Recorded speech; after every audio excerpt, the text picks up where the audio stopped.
Hi, Learn 11 community. It's your favorite teacher, Krista Westaway here.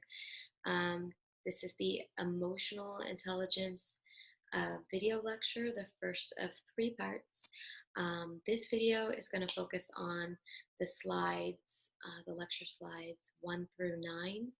A few of those slides are just reviewing, but I'm going to move through those pretty quickly and just give you some things to think about and some terms to write down and take notes. So make sure you have notes and a pen and are ready to learn something new, okay?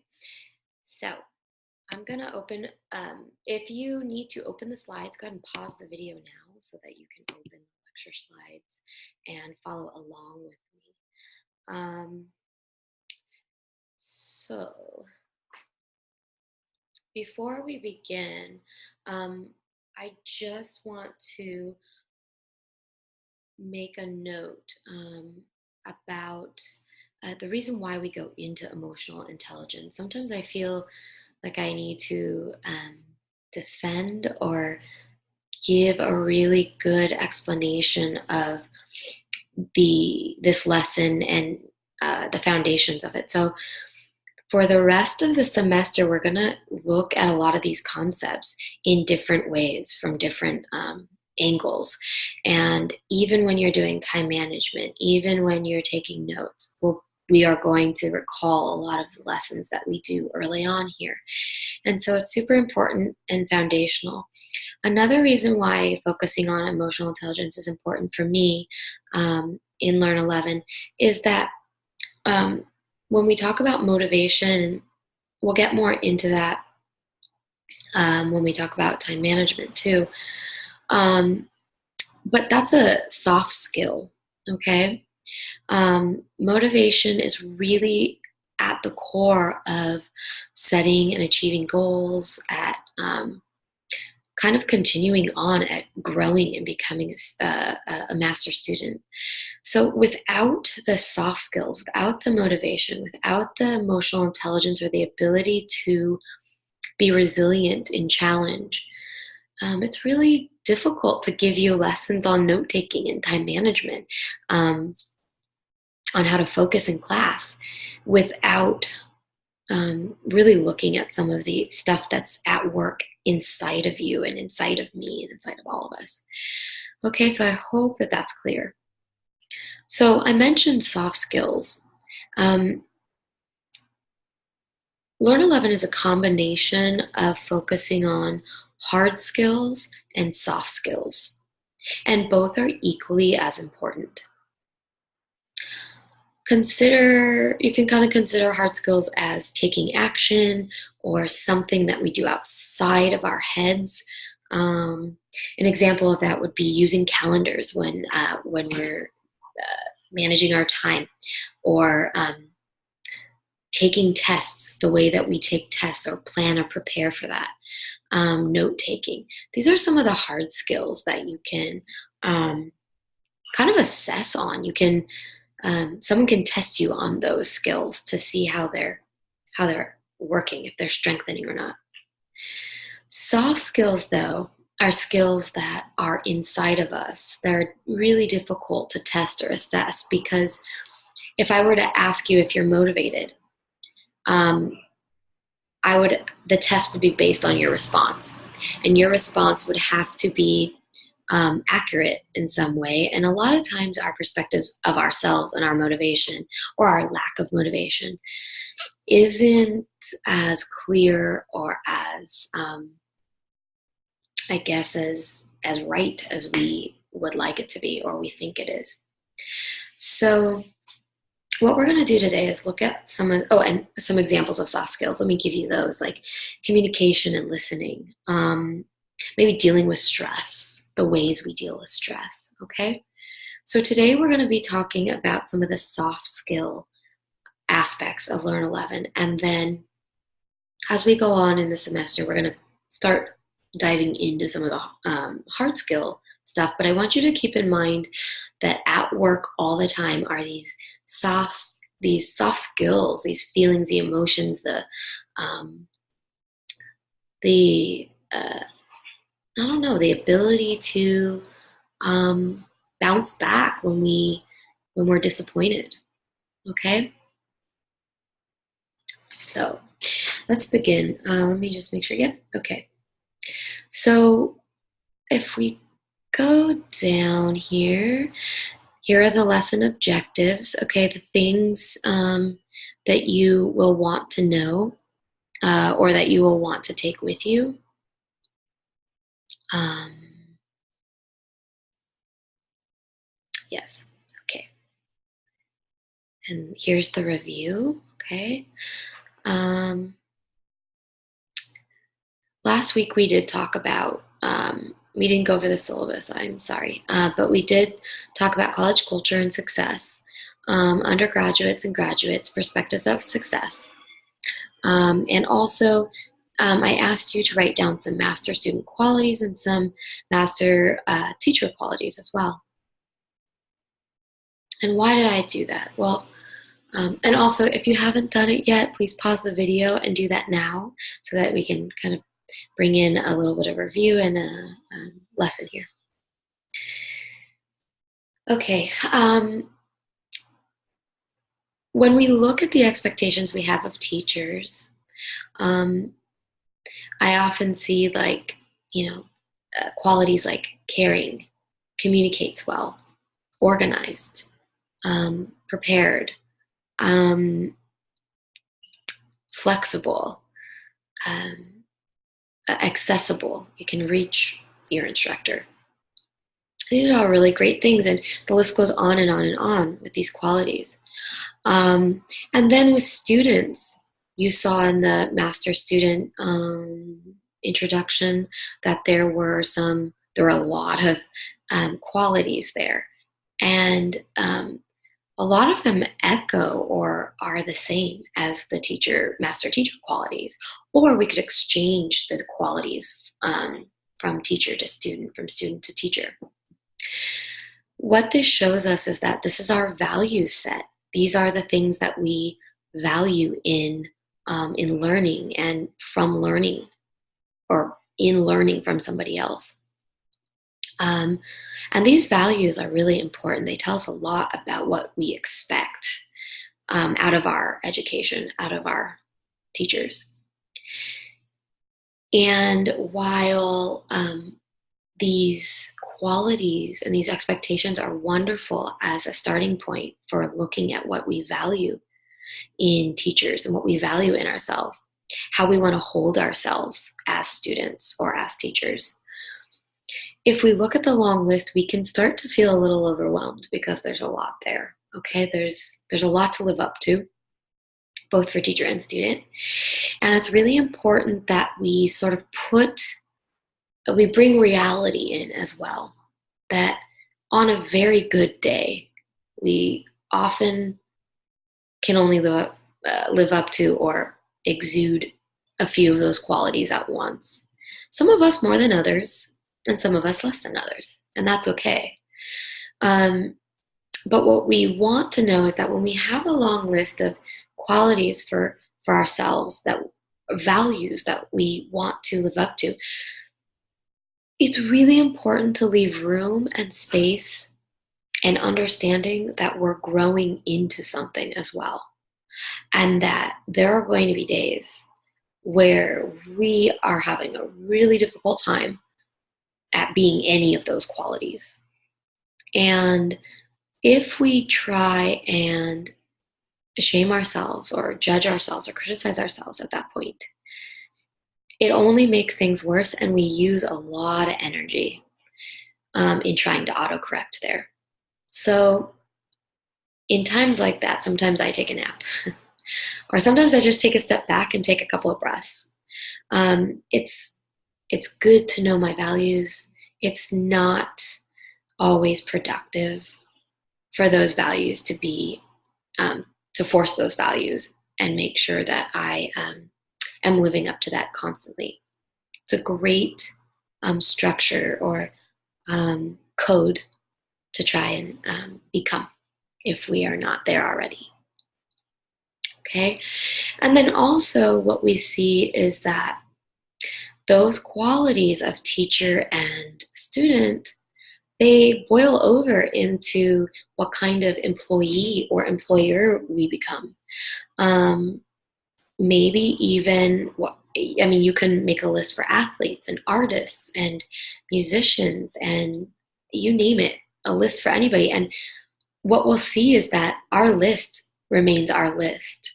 What we consider hard work, what we consider internal qualities or characteristics of our character that drive us towards those goals or to become stronger or better.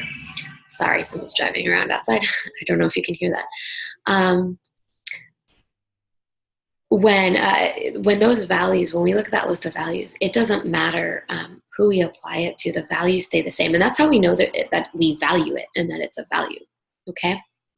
One thing I wanted to mention is that what does this have to do with emotional intelligence? So the segue here is that these values are very important, and they bring up some of the integrity and emotional intelligence aspects that we are going to go into now. And when we think about the job field, these are the kinds of values we want to understand and know how to practice by the time we're in the job field, or we're in our majors, or whatever point, wherever our goal lies. Okay.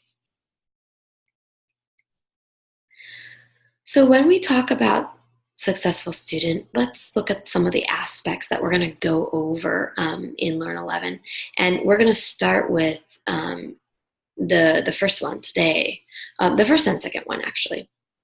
Wellness, a student who is well, okay, physically and emotionally, that they are taking care of their bodies, drinking water, getting sleep, eating as best they can, maybe even a little bit of exercise here and there just to keep things flowing, keep the blood flowing.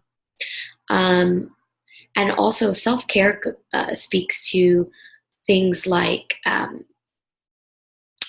someone in class recently said they put oil on their skin, to soften the skin. It feels good. Maybe even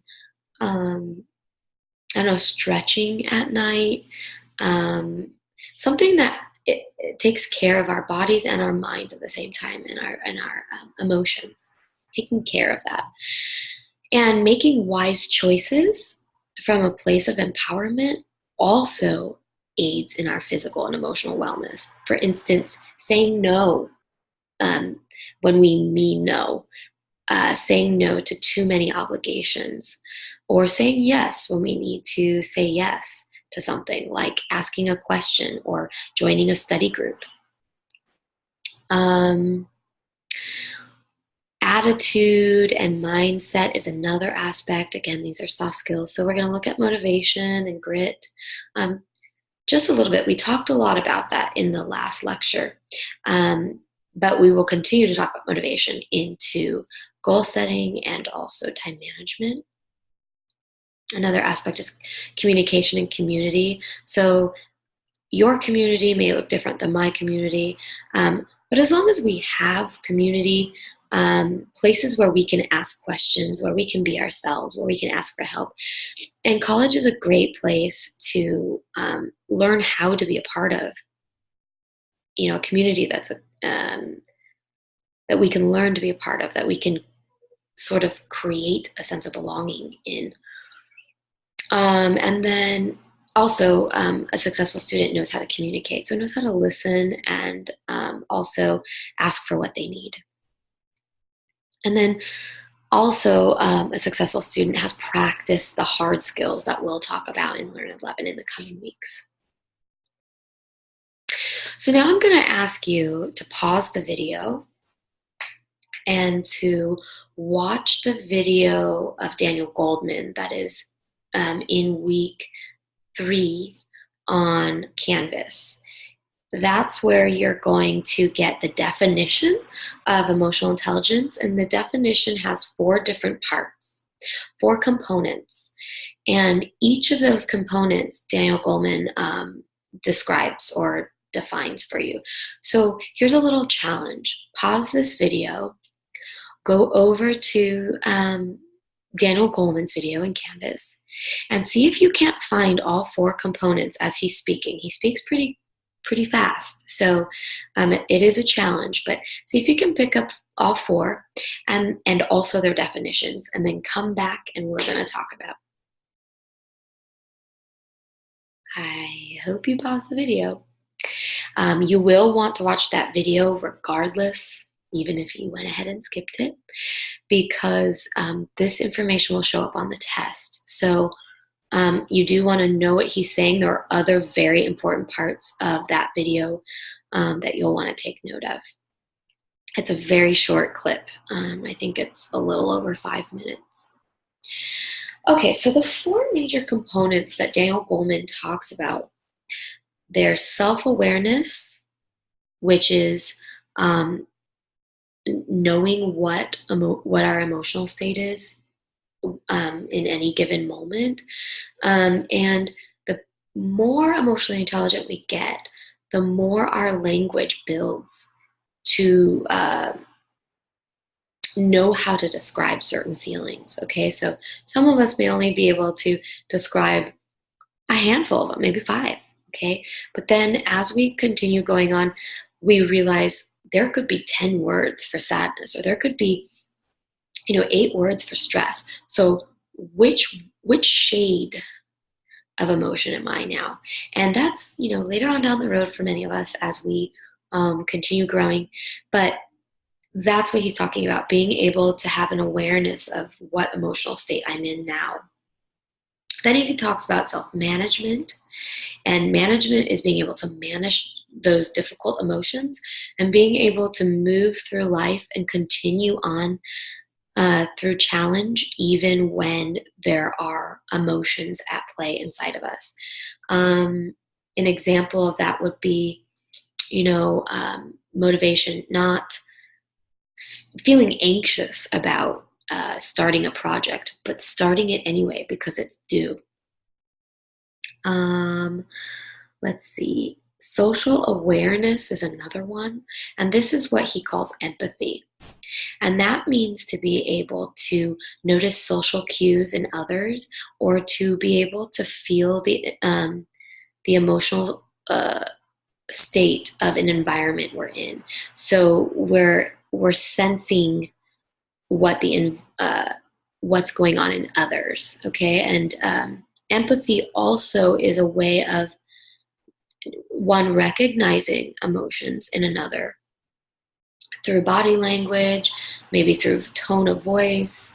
There are many ways, but also being able to connect to that with them. So to be able to understand in our lives where there was a place that maybe we were stressed, or where we also felt great about succeeding, maybe winning an award or getting a good grade.